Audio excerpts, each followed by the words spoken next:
Ganjar Pranowo bertemu dengan istri dan putri Gus Dur Yeni Wahid di Ciganjur bertepatan saudara dengan hari saat Prabowo Subianto mendapatkan dukungan PKB, PAN, Golkar. Saat bertemu Ganjar, Yeni tak hanya mengaku dekat namun siap menemani Ganjar berkeliling Jawa Timur. Lalu seperti apa sebetulnya peluang Yeni jadi bakal cawapres Ganjar di tengah deretan nama-nama calon lain? Kita akan bahas, saudara, sore hari ini bersama dengan Putri Presiden keempat Republik Indonesia Abdurrahman Wahid, sekaligus Direktur Wahid Institute Yeni Wahid, dan juga ada Ketua Tim Koordinator Relawan Pemenangan Pilpres PDI Perjuangan Ahmad Basarah, serta kita juga akan menunggu kehadiran Direktur Eksekutif Indikator Politik Indonesia Burhanuddin Muhtadi. Assalamualaikum, selamat sore Mbak Yeni, Pak Basarah. Selamat sore, Ibrahim, Mbak Yeni, Assalamualaikum. Mas Basara, apa kabar? Waalaikumsalam. Baik, sebelum membahas lebih dalam soal pertemuan semalam, Mbak Yeni, Pak Basarah, saya ingin ke Pak Basarah dulu.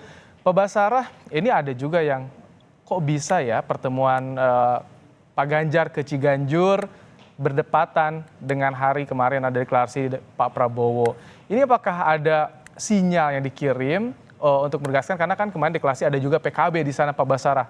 Ini sinyal yang dikirim atau seperti apa, Pak Basarah? Sepanjang yang saya ketahui, rencana pertemuan Mas Ganjar dengan Ibu Negara, Ibu Sinta Abdurrahman Wahid dan Mbak Yeni, itu sudah diagendakan cukup lama. Hanya saja karena kesibukan masing-masing, itu baru dapat realisasi pertemuan kemarin. Tetapi sesungguhnya pertemuan Mas Ganjar dengan Mbak Yeni, Ibu Sinta itu bukan pertemuan yang pertama kali. Saya juga mencatat seringkali beliau bertiga bertemu untuk forum-forum yang lainnya. Bahkan pernah di 2019 di Haul Gus Dur yang ke-9, Ganjar dalam kapasitas sebagai Gubernur Jawa Tengah mendampingi Mbak Yeni untuk maraton ya dari Stadion Manahan di Solo pada saat haul Gus Dur pada waktu itu, dan banyak pertemuan-pertemuan yang lain. Jadi saya kira itu semacam pertemuan kultural antara dua anak bangsa yang memang sama-sama memiliki concern terhadap masa depan bangsa dan negaranya. Apalagi Mbak Yeni adalah putri dari Gus Dur, ya tokoh bangsa kita, guru bangsa kita, dan Mas Ganjar juga dari keluarga, kalau dilihat dari latar belakang kakeknya juga tokoh Nahdlatul Ulama di Purbalingga. Saya kira itu kami membaca pertemuan kultural dua keluarga besar, Mas Ibrahim. Mbak Yeni, jadi betul ya, sudah lama ini pertemuan semalam ini direncanakan. Biasanya seperti apa sih kalau ngobrol nih, rencana pertemuan, sebelum pertemuan semalam ngobrol dengan Mas Ganjar tuh seperti apa? Mas Ganjar itu teman saya sendiri, jadi sudah bukan orang asing, sering sekali ketemu. Beliau sudah sering sekali ke Ciganjur, saya juga kalau ke Semarang juga ketemu beliau juga mendorong, mensupport beberapa program dari yayasan saya yang lokasinya kebetulan di Jawa Tengah, maka beliau mensupport juga, sering datang di acara-acara kami. Acara Haul Gus Dur juga beliau datang sebagai dalam kapasitas gubernur. Dulu ada long march ya, puluhan ribu masyarakat memperingati Haul Gus Dur. Nah, beliau menjadi salah satu yang ikut berpartisipasi dalam acara Haul Gus Dur tersebut. Di Ciganjur pun beliau juga menghadiri acara Haul Gus Dur. Jadi ya memang sudah sering sekali pertemuannya. Kalau Ibu melakukan acara sahur keliling selama bulan Ramadan di Jawa Tengah, ya Mas Ganjar juga sowan ke Ibu. Tapi kemarin Pak Ganjar bilang agak susah menemukan waktu yang pas untuk bisa bertemu Mbak Yeni, Bu Sinta. Itu karena saat ini memang agak susah untuk bertemu, Bu. Seperti apa, Mbak Yeni? Ya, Pak Ganjar kan sibuk, namanya capres ya pasti sibuk. Ya itu biasa, wajar. Semua orang punya kesibukannya. Lalu kemudian mencari waktu yang pas dari masing-masing pihak. Komunikasinya berjalan mungkin sekitar 2 minggu sebelumnya, dan ini biasa dari semua baca pres memang berkomunikasi dengan kami, dengan tim kami juga. Kalau sowan Ibu bagaimana? Monggo, kita terbuka menerima siapapun yang mau sowan. Jangankan baca pres, masyarakat pada umumnya saja diterima untuk sowan. Apalagi calon presiden yang pastinya akan mengemban amanah dari masyarakat, ya tentu sangat dibuka, sangat terbuka. Dan Ibu pasti akan mendoakan semua calon presiden. Ya. Karena apapun, ya calon presiden itu harus didorong, bukan cuma dengan dorongan politik, tapi juga dengan dukungan moral dan juga dukungan doa. Kalau menerima terbuka semua calon, tapi kemarin ke Pak Ganjar juga bilang akan ajak berkeliling nih di Jawa Timur, siap mendampingi. Apakah semuanya seperti itu juga, Mbak Yeni? Atau karena kemarin spesial juga untuk Pak Ganjar siap mendampingi? Pak Ganjar kebetulan yang pertama langsung meminta ya, kalau saya sih pasti siap, apalagi yang ingin datang ke makam Gus Dur. Karena ini menjadi simbol yang sangat penting, bagi kami pun menjadi sangat penting. Untuk setiap pasang calon, setiap calon gitu akan berkunjung ke makam Gus Dur untuk mengingatkan mereka bahwa mereka kami titipi nilai-nilai yang pernah diperjuangkan oleh Gus Dur. Kami ingin mendengarkan komitmen yang jelas, kami ingin mendapatkan komitmen yang jelas dari semua capres bahwa nilai-nilai Gus Dur tentang toleransi, tentang keadilan sosial, tentang demokrasi, tentang anti korupsi itu akan diperjuangkan oleh para capres ke depannya. Oke, Pak Basarah siap tuh, Pak Ganjar siap didampingi di Jawa Timur. Nah, sebelum bahas soal Jawa Timur tuh, kalau dari PDIP saat ini, nama bacawa pres bagaimana Pak Basarah? Apakah masih mengerucut di 5 nama info yang terakhir atau sudah lebih sedikit lagi Pak Basarah? Ya, Mas Ibrahim, PDI Perjuangan sampai dengan saat ini masih terus melakukan evaluasi, kajian, dan bahkan survei-survei terhadap kandidasi bakal calon wakil presiden dan tentu juga bakal pasangan calon presiden dan wakil presiden lainnya. Kita lihat dinamika politik masih sangat tinggi dan cair ya, dan masih cukup banyak waktu sampai batas akhir pendaftaran calon presiden dan calon wakil presiden di bulan November yang akan datang. Bagi posisi PDI Perjuangan sendiri, kalau melihat dari tradisi politik yang sering dilakukan oleh Ibu Megawati Soekarno Putri, pertama dalam hal-hal yang sangat strategis bagi kepentingan bangsa dan negara, Ibu Ketua Umum itu selalu mengambil referensi-referensi historis. Misalkan saja hubungan antara kelompok nasionalis religius dengan kelompok religius nasionalis. Kalau kita lihat dari perjalanan sejarah Ibu Megawati pada saat beliau menjadi wakil presiden, presidennya adalah Kiai Haji Abdurrahman Wahid. Begitu Ibu menjadi presiden, wakilnya Pak Hamzah Has, juga dari Nahdlatul Ulama. Di 2004 ketika pertama kali Pilpres langsung, Ibu menjadi calon presiden, calon wakil presidennya Kiai Hasyim Muzadi, juga dari Nahdlatul Ulama. Begitu juga dengan Pak Jokowi di 2 periode ini. Bu Mega mendukung Pak Yusuf Kalla dan Kiai Haji Ma'ruf Amin, yang kedua-duanya adalah dari Nahdlatul Ulama.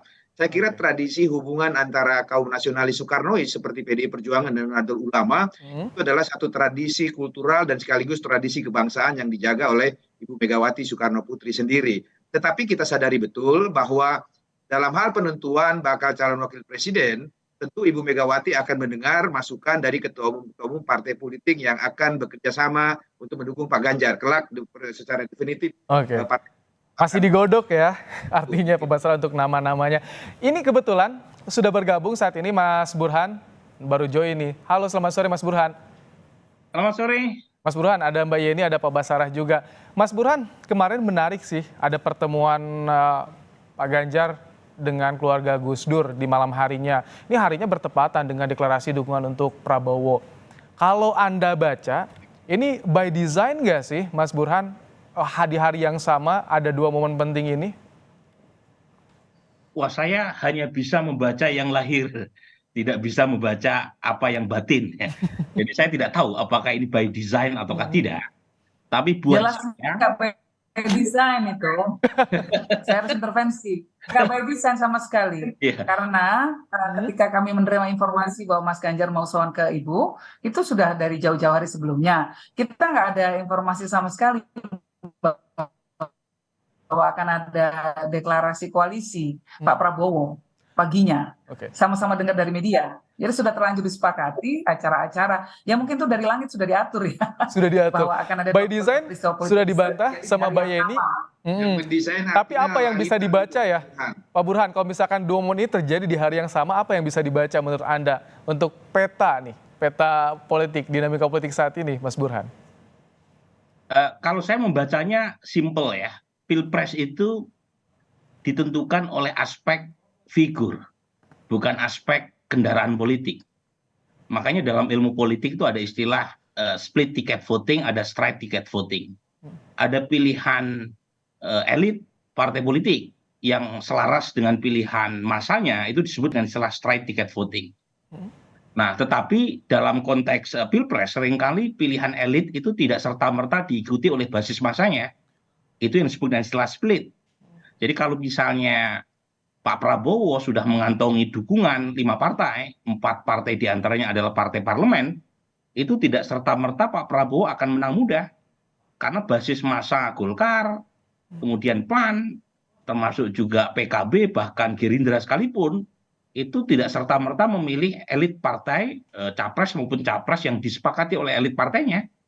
Begitu juga berlaku buat Mas Ganjar maupun Mas Anies. Jadi kemampuan untuk mengkonsolidasi basis masanya, sekaligus kemampuan untuk tanda kutip mencuri dukungan dari basis partai lain yang mengusung capres yang lain, itu yang akan menjadi kartu as dalam memenangkan Pilpres 2024. Dan kehadiran Mas Ganjar ke Ibu Sinta yang ditemani oleh Mbak Yeni Wahid, itu satu kalau boleh disebut sebagai strategi politik yang canggih ya, mendekati basis massa NU yang terbesar bukan hanya di Indonesia tapi juga dunia. Kurang lebih 50% orang Indonesia itu dekat dengan NU ya. Saat yang sama Ibu Sinta dan Mbak Yeni adalah salah satu representasi simbolik yang sangat krusial bagi warga NU. Jadi Mas Ganjar meskipun hanya didukung oleh 2 partai parlemen, PD Perjuangan dan P3, kalau misalnya mampu mendapatkan dukungan dari basis massa NU yang beririsan dengan partai-partai lain, itu akan sangat menentukan bagi proses pemenangan 2024 mendatang. Wow. Jadi saya melihatnya itu. Jadi bukan hanya representasi partai politik yang didekati oleh Mas Ganjar atau PD Perjuangan, tapi juga representasi organisasi-organisasi krusial yang mungkin tidak merupakan representasi politik formal, tapi representasi umat Islam yang besar. Baik, tapi Mbak Yeni apakah Anda juga merasa nggak sih kalau misalkan sosok dari Anda sendiri Mbak Yeni ikut ini menentukan seperti tadi yang disampaikan Mas Burhan, menentukan untuk peta politik di Pilpres ini karena ada basis masanya, tapi tahan dulu ya Mbak Yeni, nanti dijawabnya usai jeda. Pak Basarah juga Mas Burhan, jangan kemana-mana, tetap bersama kami dalam program Kompas Petang.